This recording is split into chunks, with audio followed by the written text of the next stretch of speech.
All right, in the last video, we were most of the way through this multi-part question where we had a table of values and wanted to answer all kinds of questions about the, the function that had those values of values of f, first derivatives, and second derivatives. Now we're going to tackle the last part of it. And this is, again, going to involve some information from the fall semester. And you can kind of see how everything that we learned back then kind of gets put into its place when we get asked AP questions about it. So the last question is that we want to use the equation of the tangent line in number 5 to approximate the value of f of 3.1. And then we want to know if it's an under approximation of the actual value of f of 3.1, and we want to give a reason for our answer. Okay? So here's the basic idea when we're thinking about tangent lines, and here's something I can do. So here's the tangent line of the function at that point, and the actual graph itself, it's going to go from here and wind up over here. So I don't know, maybe it's going to look something like this. We don't know a lot about the details, but something along those lines.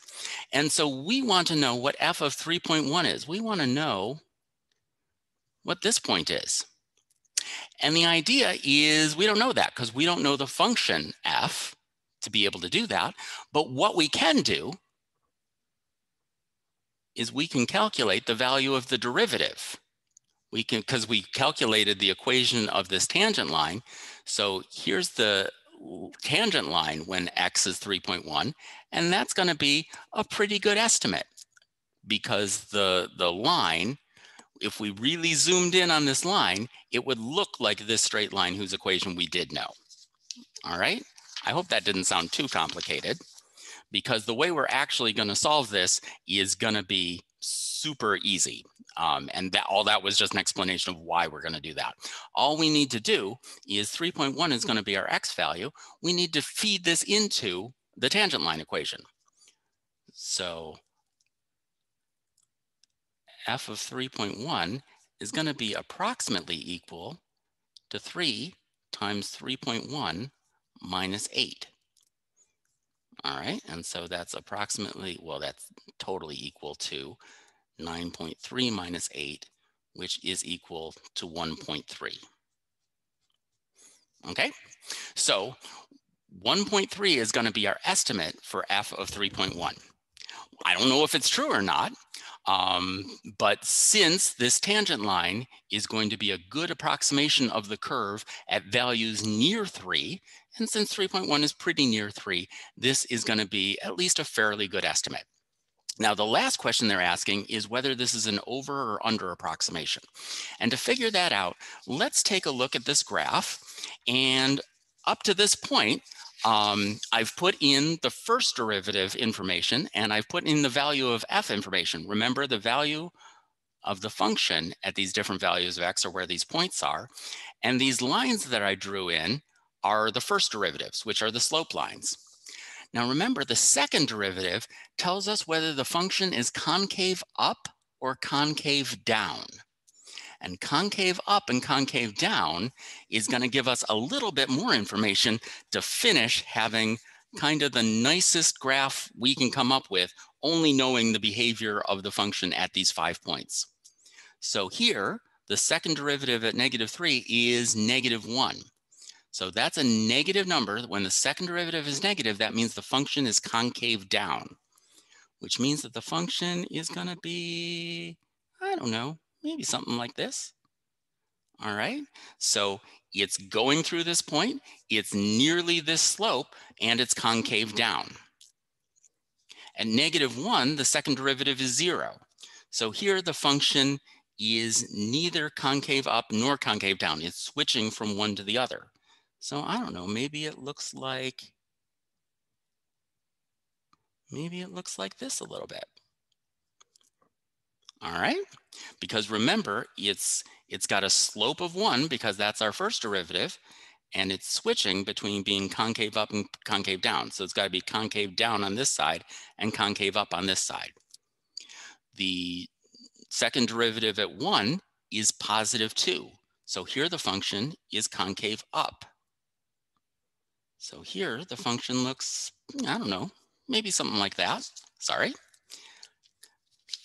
When f is equal to 3, the second derivative is negative. So this is going to be concave down, which gives you an idea of why I drew it like this. So this is what a concave down function would look like, that goes through this point and is approaching that slope of negative 3.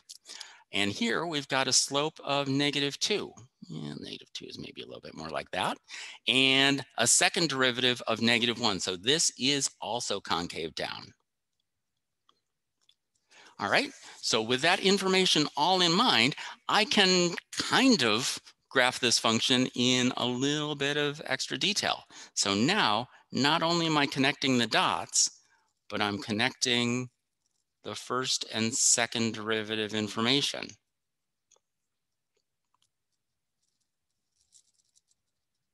And there's a lot of room for interpretation here, isn't there?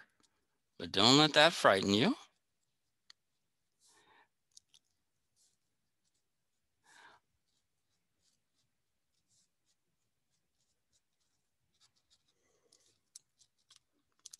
So this is one example of the kind of function that would have this information about values of f of x, the first derivative and the second derivative, okay? And this is going to give us enough information. I didn't need to go through all this work to answer this last question, which is, here is our estimate of 3.1. This is what we calculated as the estimate for this point. Now, they want to know, is it going to be an over or underestimate? And how can we explain that based on the value of the table? Okay, well, based on this, it looks like 1.3 is going to be an over approximation. So f of 3.1 is approximately equal to 1.3 is an over approximation.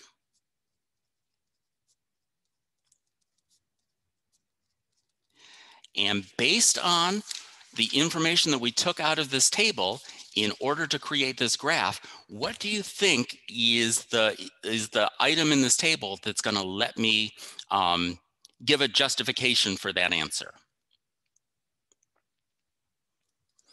Well, the thing that had me draw the function like this and not like this is the fact that the second derivative at 3 was a negative number. Okay, that told me that what I'm drawing here is concave down instead of concave up. And that's going to make this be lower than the tangent line, because f double prime of 3 is less than 0. All right, and so that's the kind of information that would give you full credit for, you know, giving a reason for why I believe that that would be an over approximation.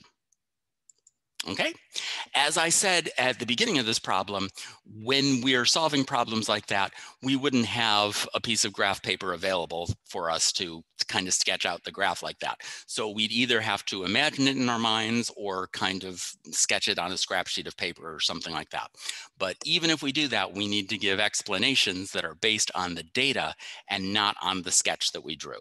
But I hope that this gives you some sense of why we kind of went through and spent a week talking about the first derivative and the second derivative of a function, and how talking about whether a function is increasing or decreasing or concave up or concave down can come up in some real world problems, like if we're estimating a function and trying to figure out if that's an overestimate or an underestimate.